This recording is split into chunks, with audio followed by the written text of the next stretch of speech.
주제를 에서와 야곱의 교훈이라고 잡았습니다. 에서와 야곱 그러면은 얼핏 생각하는 다툼의 상징입니다.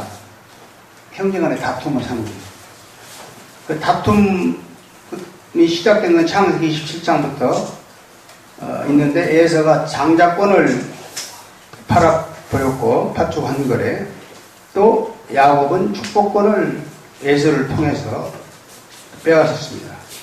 이렇게 해서 다툼이 시작되는데 다툼은 서로 이해의 대립, 서로 싸우고 욕심 때문에 헐뜯고 다투는 것입니다.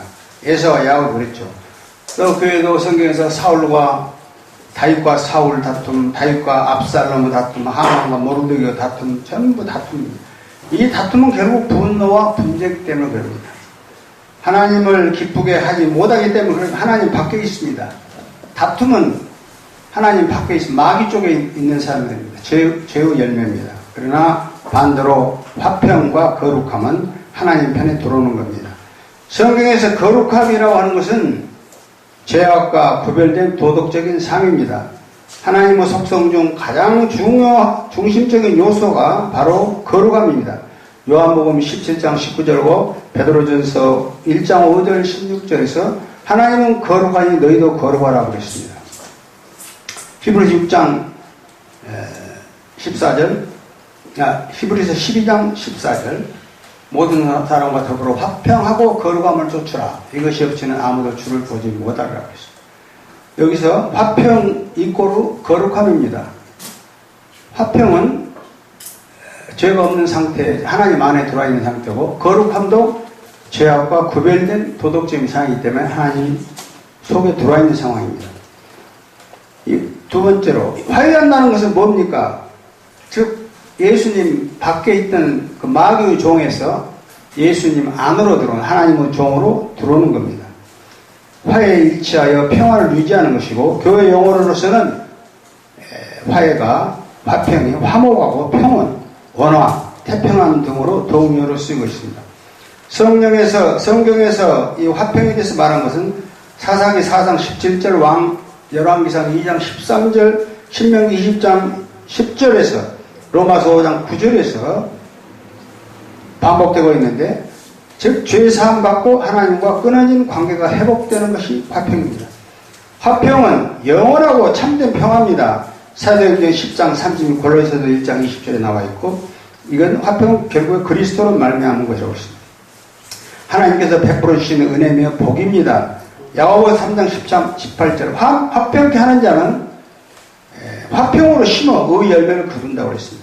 하나님과 화평하라 거룩하라 이것이 없이는 주를 보지 못한다고 그랬습니다. 아무리 예배를 많이 드리고 성경 말씀 많이 읽고 있더라도 화평하지 않으면 다른 사람과 다투기를 좋아하면 그 사람의 기도는 하나님께 상달하지 않아 주를 보지 못한다고 그랬습니다. 로마서 12장 21절 악으로 악을 갚지 말고 원수 갚는 것 하나님께 맡기라고 그랬습니다. 선으로 악을 이기라. 마태복음 5장 9절 화평한 자는 팔복에서 하나님 아들이라 일컬을 받는다고 그랬고 에베소 4장 26절 분내어도 죄짓지 말라 해가 지도 불을 붙지 말라고 그랬어요. 분내면은 마귀가 틈타지 않도록 하라고 그랬어요. 잠언 16장 32절에서 노하기를 더디하는 자는 용사보다 낫고 마음을 다스리는 것 성을 빼앗는 자보다 낫다고 그랬어요. 마음을 다스리는 것은 사람의 슬기요 허물을 용서하면 자기의 영광이라고 그랬습니다. 그렇기 때문에 우리는 분을 내어서는 안 됩니다. 잠언 17장 13절에서 악을 악으로 갚으면 악이 그 집을 떠나지 않는다고 그랬습니다. 골로새 3장 12절 거룩하고 사랑받는 자는 하나님이 택합니다. 하나님의 택함 없이는 거룩하고 사랑받는 자가 될 수가 없습니다. 그럼 에서와 야곱의 그 화해의 배경에는 무엇이 있었느냐? 서로 화해를 하려면은, 화평하려면은 서로 가해자가 있고 피해자가 있는데 한쪽에서 아무리 노력해도 안 됩니다. 피해를 준 이 가해자가 사과를 해야 되고 피해를 받은 사람, 피해자가 가해자의 사과를 받아주는 그 용서가 이루어져야만 진정한 화해가 된 겁니다. 용서는 사과, 잘못 인정하고 용서를 비는 것이고 이해는 남의 사정을 잘 헤아려 너그러이 받아들이는 것입니다. 양보를 또 해야 돼. 남에게 사양하고 길이나 자리, 물건을 양보를 할 줄 알아야 돼. 잠언 17장 4절에서 뭐라고 그러냐면은 다툼의 시작은 독에서 물이 새는 것 같다고 그랬어요. 독에서 물이 새요. 다툼. 이거 절망입니다. 물 아무리 먹어봐도 독이 새버리기 때문에 복받지는 못합니다. 그래서 우리는 싸움을 시작하기 전에 항상 시비를 그치는 것이 좋습니다. 그럼 에서와 야고보에 대해서 오늘 본문을 인용해서 말씀드려보겠습니다. 에서와 야고보 그 화해가 언제부터 시작이 됐냐? 창세기 33장 1절 4절에 시작됩니다. 요약해서 말하면 1절에서 에서가 400명 장정을 거느리고 옵니다. 2절에서는 야고보를 그들 앞에 나가서 야고보 몸을 7번 땅에 굽힙니다. 에서에게 가까이 갑니다. 지금 여기 이 두 사람 사이에서 지금 야고보는 지금 겸손해졌습니다. 교만해졌습니다. 그렇기 때문에 7번 몸을 땅에 굽힐 수 있었던 것입니다. 야고보는 즉 사과를 표시한 겁니다. 용서를 빈 것입니다. 여기에 대해서 에서 대답은 달려가 맞이하고 안고 입 맞추고 서로 울었다고 그랬습니다. 그러면 에서가 야고보 사과를 받아들인 겁니다.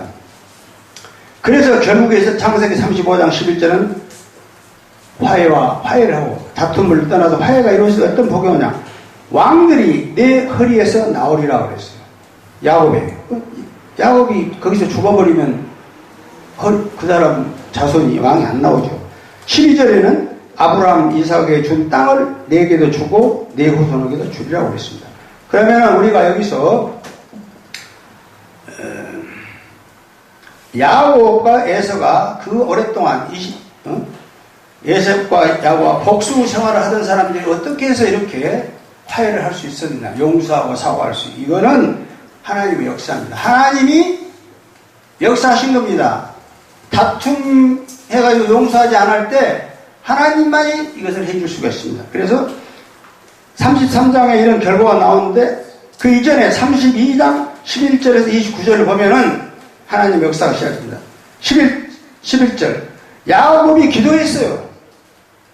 기도했기 때문에 용서와 화해가 된 겁니다. 뭐라고 그러느냐? 에서 손에서 나를 건져 주옵소서. 여기에 대한 기도 응답을 받은 겁니다. 주님 내게 은혜를 베풀어 주시고 내 씨를 받아셀 수 없는 모래같이 많게 하리라. 복을 주시라고 주님이 그랬습니다. 창세기 34장 11절 29절. 25절에는 야곱의 허벅지 관절이 어긋나 버렸어요. 야곱이 하나님과 싸우다가 판도뼈가 부러져 버렸습니다. 하나님이 이 사람을 겸손하게 만들고 하나님 내려치신 겁니다. 이런 과정이 다 이루어졌어요. 그래서 28절에는 야곱을 이스라엘이라고 했어요. 하나님을 겨루 이긴 자라고 해서 야곱에게 힘을 주셨습니다. 그리고 29절에는 야곱을 축복하십니다. 이렇게 에서와 야곱이 서로 이해하고 용서하고 할 수 있었던 것은 하나님의 개입 때문이었습니다. 그래서 우리도 앞으로 우리가 용서하지 못할 사람이 있으면 하나님께 기도해야 돼요. 하나님, 내가 저 사람을 용서하려고 그랬는데 용서가 안 됩니다. 용서할 능력을 주시옵소서. 그 기도를 해야 합니다. 야곱이 에서 撒빼 나가기 전에 그 에서 손에서 나를 건져주라고 기도했던 것처럼 에서와 야곱의 교훈은 뭐냐? 그 스가랴 4장 6절을 보면은 이것은 힘이나 능력으로 되지 않고 오직 나의 영으로 됨이라고 그랬어요. 즉 다툼 이거 화해는 인간의 힘이나 능력으로 되지 않습니다. 오직 나의 영, 하나님이 영이 들어왔을 때 된다는 겁니다. 마가복음 9장 29절 기도에는 이런 누가 나갈 수가 없습니다. 문제 해결하려면 기도를 해야 돼요. 내게 능력 주시지 않아서 내가 모든 일 할 수 있기 때문에 내가 주님 안에 들어가야 됩니다.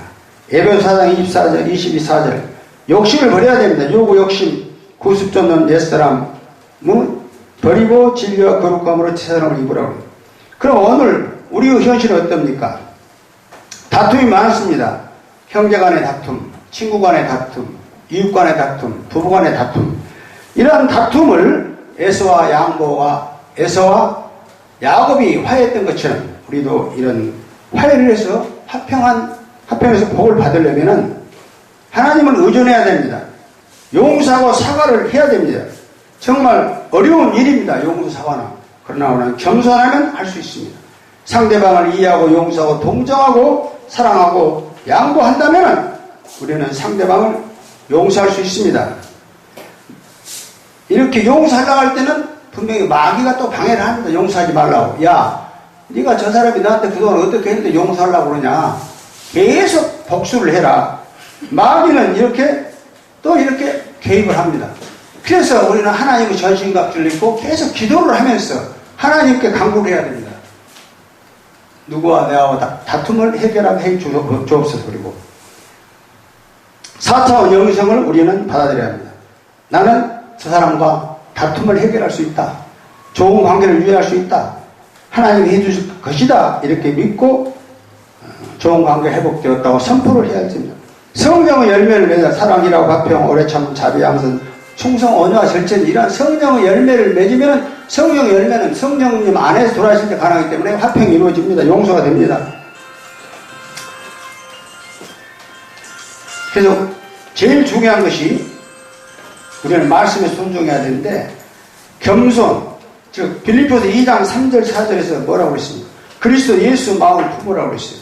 다툼과 허영을 버리고 겸손하라고 그랬습니다. 잠언 22장 4절에 겸손과 여호와를 경외하며 보응은 재물과 영광과 생명이라고 그랬어요. 겸손하면은 재물도 없고 영광도 없고 생명을 얻습니다. 다툼이 해결되는 겁니다. 고린도후서 4장 5절 8절에 이 질그릇 같은 인간으로서는 다툼이 해결이 안 돼요. 그러나 이 보배를 가졌다고 해요. 이 보배, 예수 그리스도 빛이 우리 속에 들어옴으로써 마귀에서 어딘지 물러감으로써 상대를 용서할 수 있는 그 마음이 생기는 것입니다.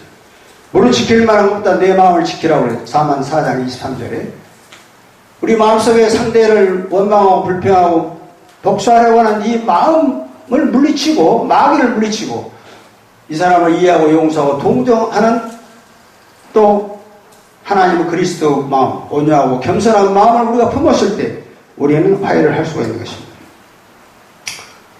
추석이 내일 모레 다가옵니다. 여러분, 지금까지 여러분 추석 때 형제들과 그동안에 다툼이 있어서 불화관계가 있었던 사람들이 있습니까? 재산 때문에 싸움하는 형제들이 있습니까? 친구를 미워하는 사람들이 있습니까? 이번 추석에서 가면 또 고향에 미워한 친구들이 있습니까? 고향에 만나서 다 그들을 이해하고 용서하고 동정하고 사랑하는 마음을 가지고 화해해서 축복받는 사람이 되시기를 주님의 이름으로 축원합니다.